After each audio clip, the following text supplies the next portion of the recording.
Washout! Near the end of Thomas's branch line there is a small station, and, close by, the railway crosses a stream on a short bridge.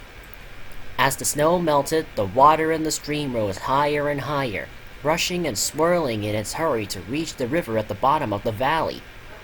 Each time he passed the place, Percy watched the water anxiously. "Don't worry," said his driver. "It's got to come a lot higher before it can stop us." Percy shivered. He could remember the time when he had been stuck in a flood. He got very cold and very wet.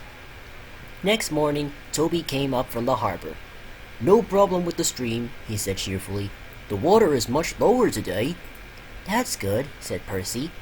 He set off happily with Annie and Clarabel, and when they stopped at the small station, Percy looked carefully at the stream. His driver went to look too. Toby was right. The water level was much lower. "All's well here, Percy," said his driver. "Come on, we've got a timetable to keep." They hurried to the junction where Henry was waiting for them. "When is Thomas coming back?" asked Henry. "If he does," he added, "I shouldn't be surprised if he decides to stay as a museum piece. He's old enough." He puffed away, chortling at his own wit.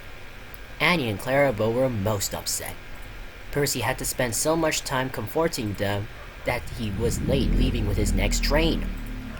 Percy had his tank refilled with water at the station by the river, and this made him later still. "Never mind," said his driver. "We don't need to stop at the station near the stream this trip, so there is nothing more to delay us." They reached the stream quickly, but as Percy ran onto the bridge, he felt it sink slightly under his wheels. There was an ominous creak. The bridge swayed. "Don't stop, Percy!" shouted his driver in alarm. "Keep moving!"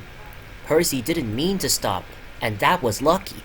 Clarabel was the rear coach, and as she crossed the bridge, it wobbled again. When her back wheels left it, there was a sudden loud crash. The bridge vanished. 1 second it was there, the next it wasn't. It was safe to stop now. Percy's driver put on the brakes and the fireman ran back to look. All he could see of the bridge was lying in the middle of the brown, rushing stream.